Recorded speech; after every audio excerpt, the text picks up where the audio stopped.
Es wurde jahrelang forciert, Menschen in dieses Land zu lassen und auch hier zu halten, von denen wir weder wissen, was sie hier im Schilde führen, noch in vielen Fällen, wer sie tatsächlich sind.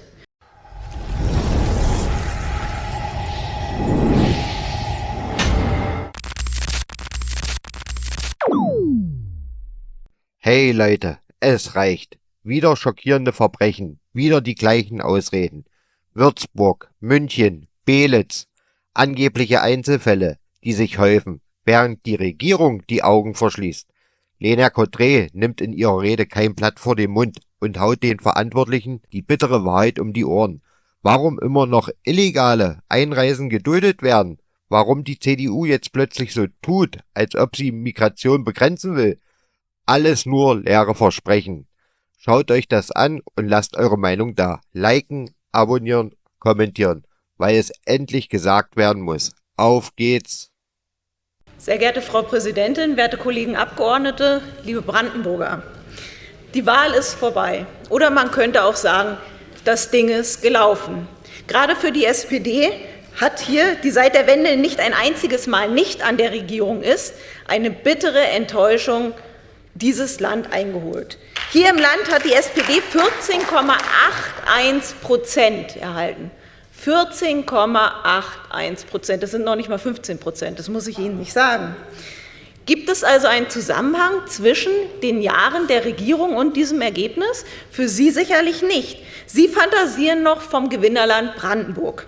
Sie schwadronieren immer noch von Wirtschaftswachstum, guter Gesundheitsversorgung und gestiegener Lebensqualität. Die Menschen da draußen lassen sich aber nicht für dumm verkaufen. Die letzten Jahre haben Sie dieses Land heruntergewirtschaftet. Und das Wahlergebnis, das war die Quittung dafür. Aber welche Lehren ziehen Sie und welche Lehren ziehen wir alle daraus? In jedem Fall, dass es so nicht weitergehen kann. Ein großer Knackpunkt, der für viele Probleme in diesem Land sorgt, ist die verfehlte Migrationspolitik. Es wurde jahrelang forciert, Menschen in dieses Land zu lassen und auch hier zu halten, von denen wir weder wissen, was sie hier im Schilde führen, noch in vielen Fällen, wer sie tatsächlich sind. Um nicht in ein Hamsterrad des Weitersos zu geraten, haben wir unseren Entschließungsantrag zum 5-Punkte-Plan hier heute vorgelegt. Alle 5 Punkte sind nicht neu. Sie wurden vorher schon immer wieder von der AfD-Fraktion auch hier im Landtag gefordert. Nur, dass sich eine zunächst auf Bundesebene CDU zu diesem Thema bekennen wollte, ist neu, aber im Einzelnen. Wir fordern erstens dauerhafte Grenzkontrollen. Die deutschen Staatsgrenzen zu allen Nachbarstaaten müssen dauerhaft kontrolliert werden. Und wenn Sie mich fragen, dann tatsächlich auch, wenn es nötig ist, mit einem Zaun, ganz sicher. Zurückweisung ausnahmslos aller Versuche illegaler Einreise, das ist der Punkt 2. Es gilt ein faktisches Einreiseverbot für Personen, die keine gültigen Einreisedokumente besitzen und die nicht unter die europäische Freizügigkeit fallen. Diese Menschen müssen konsequent an der Grenze zurückgewiesen werden. Und das gilt unabhängig davon, ob sie ein Schutzgesuch äußern oder nicht. In unseren europäischen Nachbarstaaten, und das haben wir vorhin auch schon mal hier erörtert, sind sie bereits sicher vor Verfolgung. Eine Einreise nach Deutschland bedarf es also nicht. Drittens, die Inhaftierung von vollziehbar Ausreisepflichtigen. Sie gehören konsequent in Abschiebehaft. Die Anzahl an entsprechenden Haftplätzen in den Ländern muss dafür signifikant erhöht werden.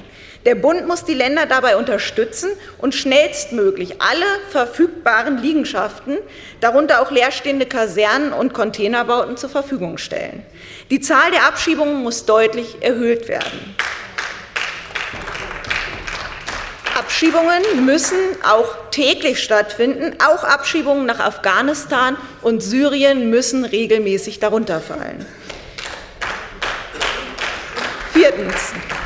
Mehr Unterstützung für die Länder beim Vollzug der Ausreisepflicht. Der Bund soll die Länder auch weiterhin beim Vollzug der Ausreisepflicht, etwa durch Beschaffung von Reisedokumenten oder der Umsetzung von Rückführungen, unterstützen. Diese Unterstützung muss weiter ausgebaut werden. Überdies müssen Bundesausreisezentren geschaffen werden, um Rückführungen zu erleichtern. Die Bundespolizei muss die Befugnis erhalten, bei im eigenen Zuständigkeitsbereich aufgegriffenen, ausreisepflichtigen Personen auch selbst und unmittelbar Haftbefehle für Abschiebehaft oder Ausreisegewahrsam beantragen zu können. 5. Die Verschärfung des Aufenthaltsrechts für Straftäter und Gefährder. Ausreisepflichtige Straftäter und Gefährder sollen in einem zeitlich unbefristeten Ausreisearrest bleiben, bis sie freiwillig in ihr Heimatland zurückkehren oder die Abschiebung vollzogen werden kann. Aus diesem Arrest ist die freiwillige Heimreise selbstverständlich jederzeit möglich. Nicht mehr möglich hingegen darf die wiederholte Einreise nach Deutschland sein. Jetzt die Frage: Bleibt die CDU bei ihren Lippenbekenntnissen von vor der Bundestagswahl? Schauen wir mal, immerhin hat die CDU-Bundestagsfraktion schon nicht mehr das eigene Zustrombegrenzungsgesetz in ihrer Gesamtheit mitgetragen. Das Bündnis Sarah Wagenknecht hat sich bekanntlich zu dem 5-Punkte-Plan im Bundestag, als sie noch da drin saßen, enthalten. Dem Zustrombegrenzungsgesetz wurde dann jedoch zusammen mit der AfD-Fraktion zugestimmt. Aber wir sind ja hier bekanntermaßen nicht im Bundestag und somit dürfte heute alles offen sein. Heute hat die CDU-Landtagsfraktion ja selbst einen eigenen Punkteplan hier eingebracht. Die CDU übrigens, die seit 2019 hier im Land den Innenminister gestellt hat, die seit 2019 in diesem Land zugeguckt hat, wie die Zahlen der illegalen Einreisen immer weiter gestiegen sind. Die CDU, die nicht abgeschoben hat, obwohl es dringend geboten gewesen wäre. Und die CDU, die dafür gesorgt hat, dass seit 2015 erst überhaupt diese illegale Masseneinwanderung, diese Messereinwanderung in unser Land stattfinden konnte.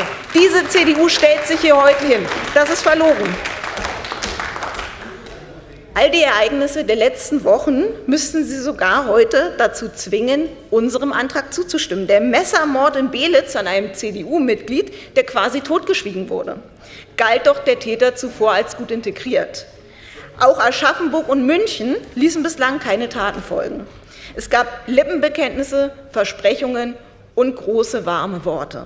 Und die linksgrüne Noch-Außenministerin Baerbock, ja, die fliegt jetzt erstmal weiterhin Hunderte, nein Tausende Afghanen in unser Land ein. Das muss man sich doch einfach mal vorstellen. Wahnsinn. Man müsste tatsächlich einmal genau prüfen, ob in den Handlungen der Regierung und der weiteren Akteure von Linken, Grünen und Teilen der SPD nicht schon die Voraussetzungen für Mittäterschaft an den grausamen Taten in unserem Land erfüllt sind.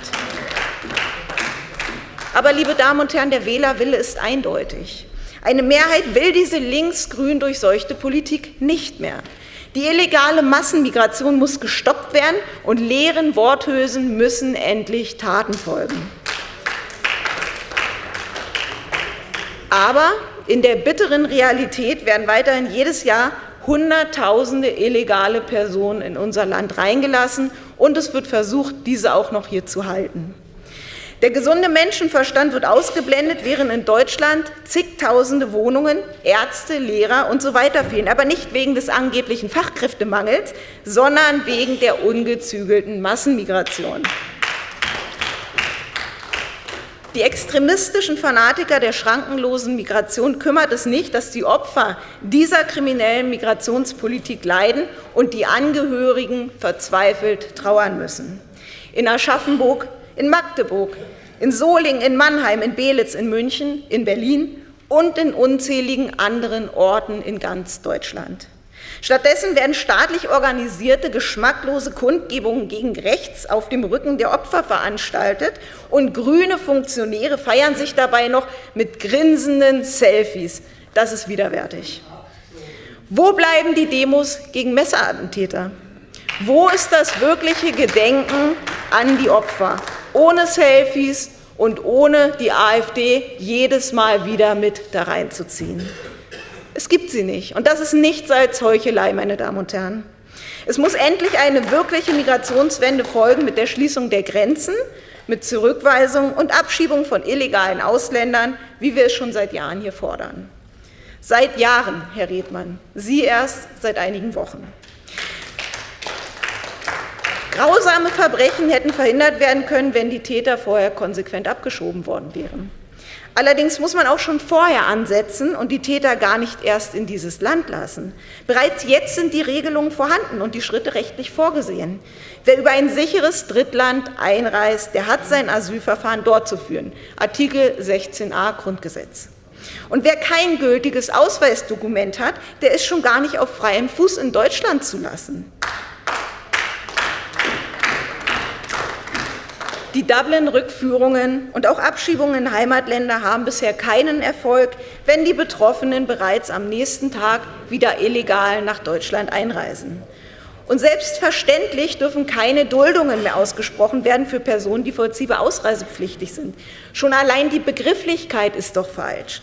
Wer vollziehbar ausreisepflichtig ist, der bleibt dies ohne Wenn und Aber. Ein sogenanntes Chancenaufenthaltsrecht kann und darf es daher überhaupt nicht geben. Stattdessen sind bei dem Vorliegen der gesetzlichen Voraussetzungen die vollziehbar ausreisepflichtigen Personen in Abschiebehaft zu nehmen, wenn sie ihrer Ausreisepflicht nicht nachkommen. Bisher wird illegales Verhalten allerdings belohnt, doch das ist eines starken Rechtsstaates nicht würdig. Sehr geehrte Damen und Herren, wenn Sie endlich aufhören möchten, mit Krokodilstränen die Opfer der Messermigration zu betrauern, dann tun Sie endlich etwas. Der erste Schritt beginnt mit der Zustimmung zu unserem Entschließungsantrag. Dem halbherzigen Entschließungsantrag der CDU werden wir zustimmen und wir werden Sie in Zukunft an Ihren Worten messen. Dankeschön.